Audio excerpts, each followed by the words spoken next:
નમસ્કાર દર્શક મિત્રો, હું જપન શાહ, કાનમ એક્સપ્રેસ ન્યૂઝમાં આપનું સ્વાગત છે। જોઈએ આજના મુખ્ય અને મહત્વના સમાચાર। 50 લાખ રૂપિયા મેળવવા માટે પોતાના અપહરણનું નાટક રચનાર ઈસમને ઉત્તરાયણ પોલીસે ગણતરીના કલાકોમાં શોધી કાઢ્યો।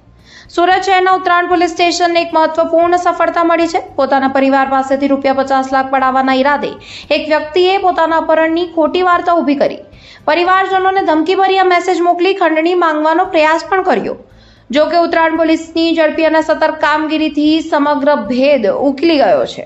મળતી માહિતી મુજબ ભક્તિનંદન સેક્ટર 2 વિસ્તારમાં રહેતા એક વ્યક્તિ ગુમ થયા હોવાની ફરિયાદ નોંધાઈ હતી।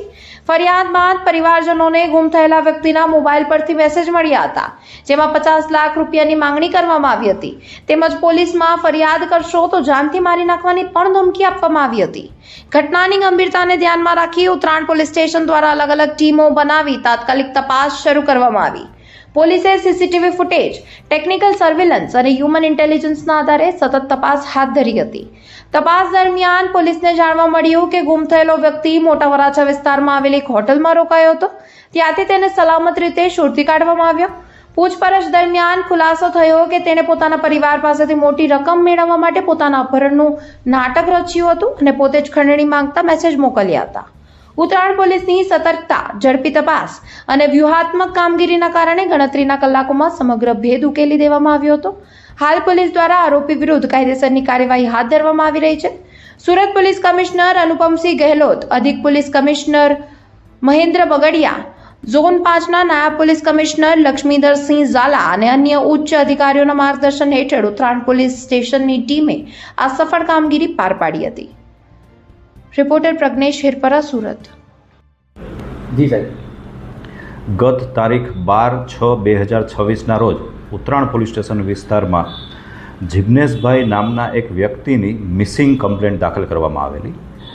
ત્યારબાદ જિગ્નેશભાઈના મોબાઈલ ફોન પરથી તેમના પત્નીને 50 લાખ રૂપિયાની ખંડણી માંગતો મેસેજ આવેલો, જેમાં જે મિસિંગ પર્સન છે જિગ્નેશભાઈ, તેના બદલામાં 50 લાખ રૂપિયા બેંકમાં જમા કરાવી જવા, અન્યથા જિગ્નેશભાઈની લાશ મળશે તે પ્રકારનો ધમકી ભરેલો મેસેજ મોકલવામાં આવેલો। ઘટનાની ગંભીરતાને ધ્યાનમાં લઈ તાત્કાલિક ઉત્તરાયણ પોલીસ ડી સ્ટાફ સહિતની તમામ ટીમો કામે લાગી ગયેલ અને ટેકનિકલ ઇન્ટેલિજન્સ તેમજ હ્યુમન ઇન્ટેલિજન્સના આધારે જે મેસેજ છે એ મેસેજ કરનાર વ્યક્તિ ઉજ્જૈન પાસે મધ્યપ્રદેશ ખાતે હોવાનું જાણવા મળેલું અને તાત્કાલિક ટીમો બનાવી ઉજ્જૈન ખાતે રવાના કરવામાં આવેલ। આ સાથે જ હ્યુમન નેટવર્ક અને ટેકનિકલ સર્વેલન્સનો ઉપયોગ પણ કરવામાં આવેલો। ત્યારબાદ એક વધારાનો વિડીયો જિગ્નેશભાઈના મોબાઈલ પરથી રિફ્લેક્ટ થયેલો, જેમાં તેને બાંધેલી હાલતમાં હોવાનું અને તાત્કાલિક પૈસા જમા કરાવવા બાબતની ધમકી આપવામાં આવેલી। આ વિડીયોના આધારે હ્યુમન રિસોર્સિસના આધારે અને બાતમીદારોના નેટવર્કના આધારે આ વિડીયો ગોધરા ખાતે બનેલ હોવાની જાણકારી મળેલી। તાત્કાલિક ટીમ દ્વારા ગોધરાની હોટલોમાં તપાસ કરતાં જિગ્નેશભાઈ મળી આવેલા।